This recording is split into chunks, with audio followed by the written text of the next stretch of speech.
Bonjour à tous, bienvenue dans cette nouvelle vidéo.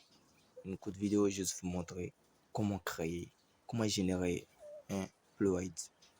Donc, ce que vous devez comprendre en fait, le Fluid est l'une des méthodes les plus efficaces du FreeSurf en fait, parce que elle est tellement robuste, elle permet de communiquer directement avec le serveur de votre opérateur. Donc, pour ce faire, on va pas s'attarder, on va juste passer à la configuration, comment on fait. Donc, pour ce faire, on aura juste besoin de notre application à tunnel que la plupart de tous ceux qui sont dans le ForeSF connaissent. On va juste rentrer là-dedans. Donc, pour ce faire, là, maintenant, après l'interface, on vient là. On vient là, sur les trois points qui sont juste là, en haut là. On appuie dessus. Et là, on vient sur... On vient là. Ok, excusez. Ok, on vient là.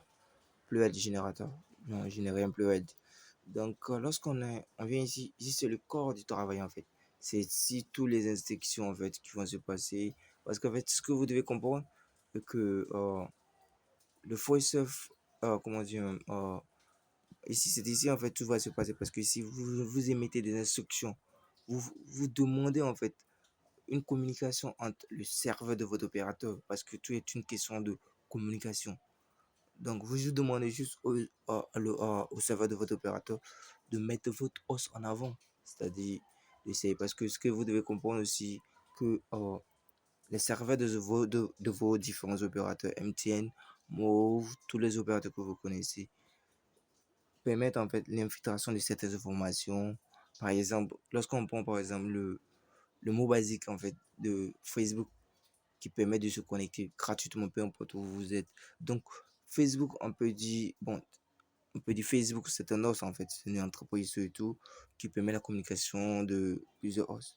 Donc, ce que vous devez comprendre, que vos opérateurs ont des données, c'est-à-dire permettent l'infiltration, la circulation de certains opérateurs, donc certaines os, comme on le dit généralement. Donc, pour ce faire, on vient là, on a la méthode. Ici, on a les différentes manières de configuration, les différentes méthodes, en fait, les différentes manières de configuration. Ça ajoute parce que chaque os est spécifique, en fait. Tu vois, non? Chaque os a une manière de configuration.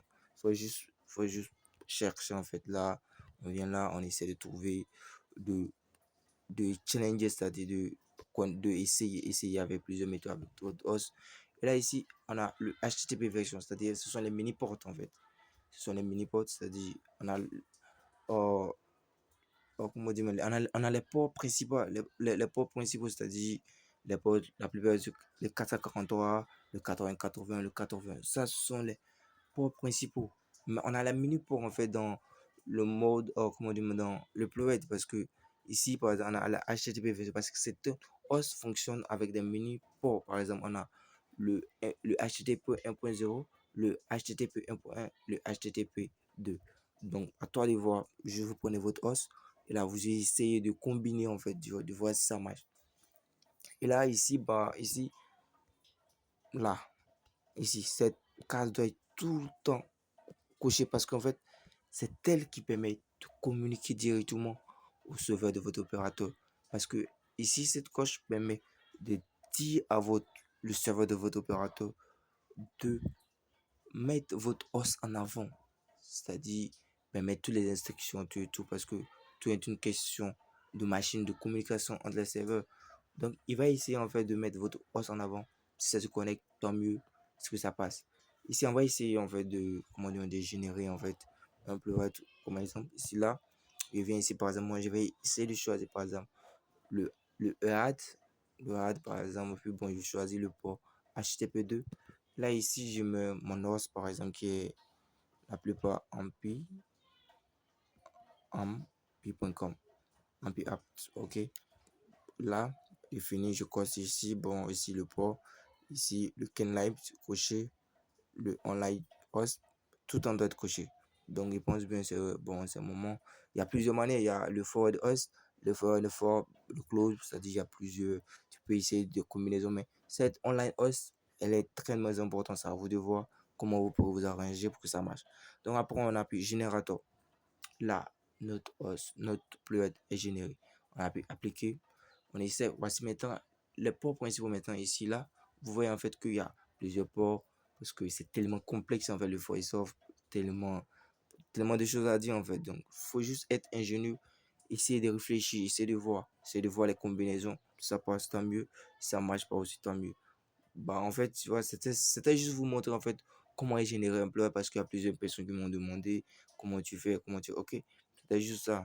Donc, on se dira à plus et à la prochaine. Et je vous prie de vous abonner parce qu'il y aura du lot qui vient dans les prochains jours. Bah, on va essayer pour voir si ça marche ou pas. Ok, en fait, c'est connecté. En fait, oh, je suis connecté à Wi-Fi, donc tant mieux, c'est normal que je se connecte.